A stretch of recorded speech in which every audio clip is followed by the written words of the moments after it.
सब बात में हूं, पहले शायर हूं, तो वो फर्ज जरूर अदा करना चाहता हूं। ये कारगिल विजय दिवस इमरान प्रतापगढ़ी माइक पर मौजूद मेरे सामने शेखावाटी के तमाम शूरवीर परिवारों के लोग, कैप्टन अयूब साहब की सरजमीन, परमवीर पीरू सिंह जी की सरजमीन, मैं उस सरजमीन पे खड़ा होकर के चार पंक्तियां पढ़ता हूं। कारगिल के शहीदों की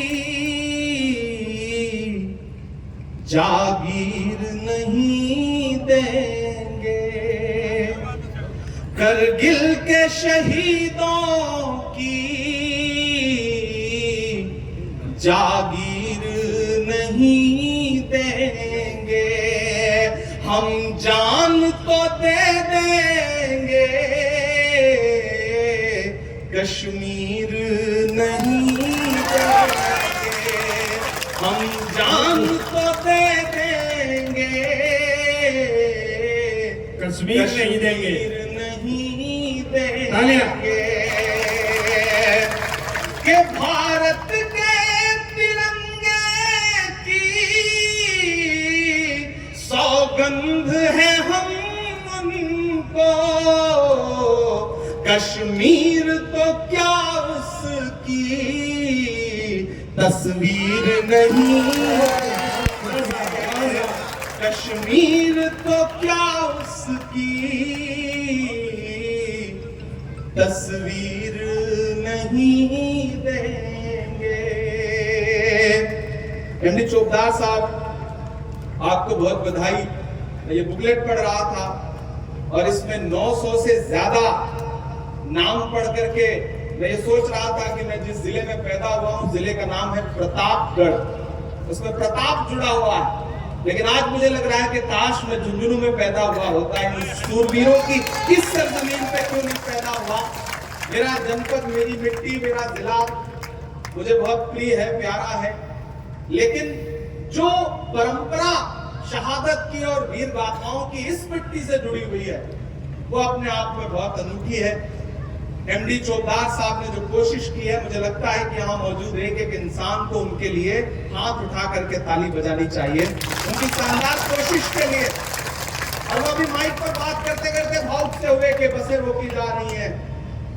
चोपदार साहब, जब भी कुछ अच्छा काम करिएगा तो ये सब झेलना पड़ेगा, पड़ता है। एक जुगनू था, वो बहुत चमकता था। एक दिन एक सांप उसके पीछे पड़ गया, जुगनू भागता रहा, सांप पीछे पड़ा रहा। थक हार के जुगनू को लगा कि इससे बात करनी चाहिए, तो वो पलट के रुक गया और उसने सांप से कहा कि भाई मेरी तेरी कोई दुश्मनी? सांप ने कहा नहीं। बोला जो तुम्हारी फूड प्रोसेसिंग वाली चेन है, यानी कि जो खाद्य पदार्थ तुम खाते हो, क्या मुझे खाना चाहते हो? उसमें आता हूं मैं। तो सांप ने कहा नहीं। तो बोला भाई जब मुझसे कोई दुश्मनी नहीं है, मुझे खाना भी नहीं चाहते, तो फिर मेरे पीछे क्यों पड़े हो? तो सांप ने कहा तुम चमकते बहुत हो, इसलिए तकलीफ है। तो ये दुनिया का दस्तूर है। लेकिन मुनव्वर साहब ने कहा है कि नए कमरों में अब चीजें पुरानी कौन रखता है, परिंदों के लिए शहरों में पानी कौन रखता है, और वो तो हम हैं जो बचाई है विरासत, वरना सलीके से बुजुर्गों की निशानी कौन रखता है।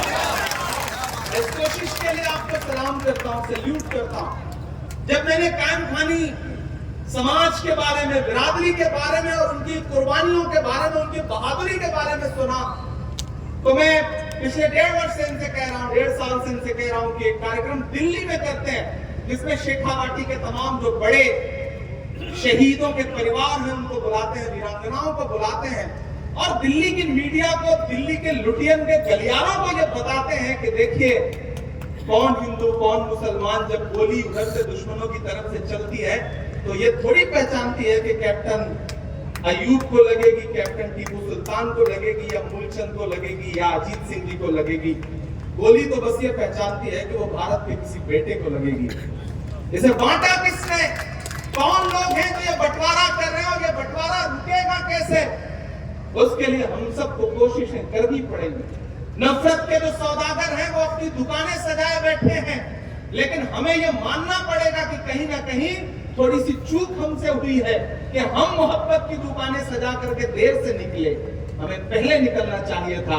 अभी जब कारगिल के नायक खड़े होकर के ये बता रहे थे कि हम अल्लाह अकबर का नारा लगवा रहे थे, हमने आगे बढ़कर दुश्मनों से कहा कि सरेंडर तुम्हें करना पड़ेगा, तब इन्होंने बिल्कुल ये नहीं सोचा होगा कि मेरे पीछे जो मेरी फौज है उसमें कौन हिंदू है कौन मुसलमान।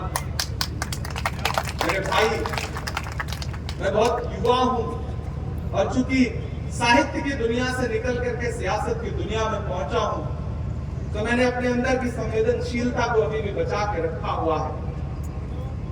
मैं वादा करता हूं कि ऐसा कोई मौका जरूर आएगा जल्द ही। मैं देश की पार्लियामेंट में आज जो नाम मैंने यहां पढ़े हैं, ये नाम मैं बहुत जल्द देश की पार्लियामेंट में भी पढ़ूंगा। ये मेरा वादा है, ये शेखावाटी से मेरा वादा है। और शायद इससे बड़ा सम्मान हम अपने शहीदों को, अपने योद्धाओं को कुछ दे भी नहीं सकते। ये किसी और चीज के भूखे नहीं है। इन्हें इज्जत दीजिए, इन्हें मोहब्बत दीजिए, इन्हें सम्मान दीजिए। और जो सपनों का भारत इन्होंने सोचा था, अपने सीनों पे गोलियां खाते वक्त इन्होंने ये कभी थोड़ी सोचा होगा कि इतना बंटवारा हो जाए कि कौन हिंदू कौन मुसलमान। आज मैं सुबह जब पार्लियामेंट से निकला तो मीडिया के साथ ही खड़े थे, उन्होंने कहा इमरान साहब रुकिए, ये जो नेम प्लेट का विवाद है इस पे आप क्या बोलेंगे। मैंने कहा कुछ चीजें ऐसी होती हैं जिन पे बोलने से पहले खींच होती है कि इस पे क्या बोले। मुझे तो कभी कभी सरकारों से कहना है कि आप फल के ठेलों पे नाम लिखवा दोगे तो मुझे ये बताओ कि ये कैसे जांचोगे कि ये फल जहां से निकल के आया है इसका पौधा किसने रोपा था, इसमें पानी किसने दिया था, इसका फल तोड़ करके मार्केट तक कौन ले आया था। ये कैसे जस्टिफाई करोगे, कैसे कौन सा मैकेनिज्म डेवलप करोगे। और फलों पर, ढाबों पर, होटलों पर तो नाम लिखवा दोगे, बताओ क्या खून की बोतलों पर भी नाम लिखवा पाओगे जो ब्लड बैंक में रखे रहते हैं। क्या किसी मरीज जिसकी जान जा रही होगी, उसे खून के कतरों की जरूरत होगी, तो ये पूछेगा कि इस बोतल में मुसलमान का खून है कि हिंदू का खून है। और क्या खून का रंग कभी ये बता सकता है कि मैं किसी मुसलमान के शरीर से निकला हूं या हिंदू के या सिख के या ईसाई के।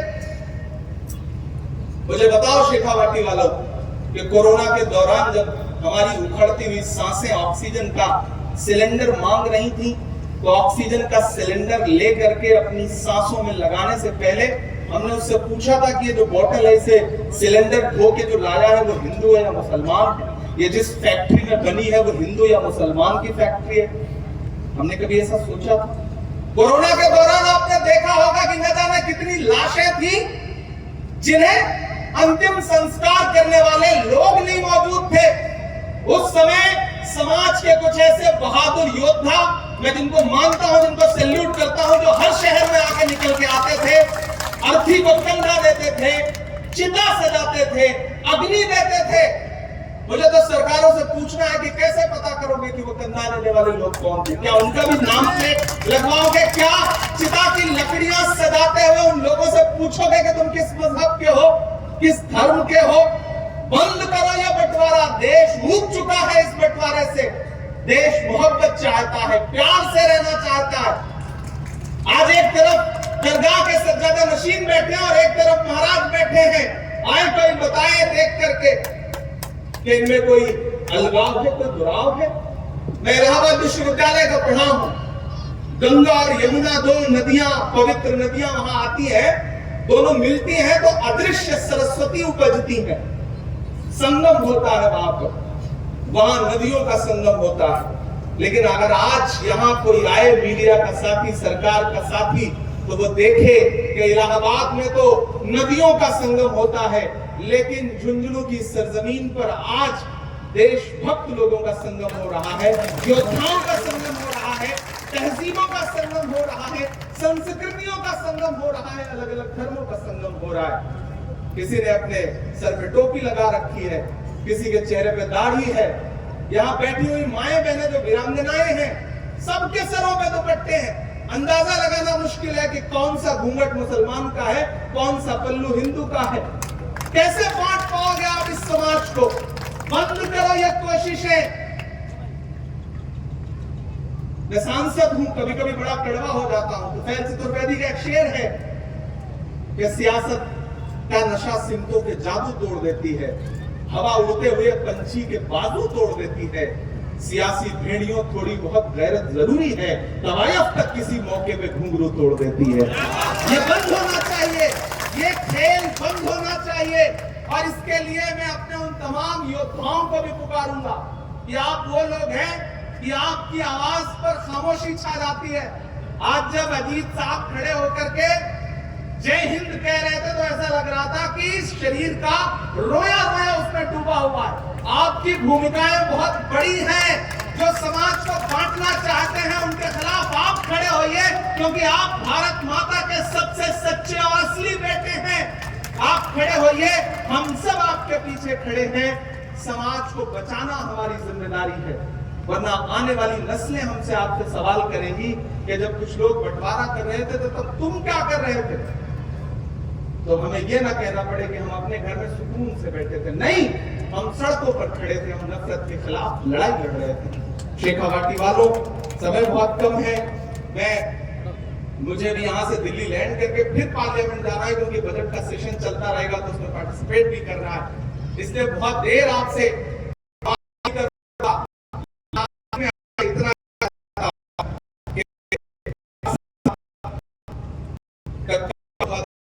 मेहनत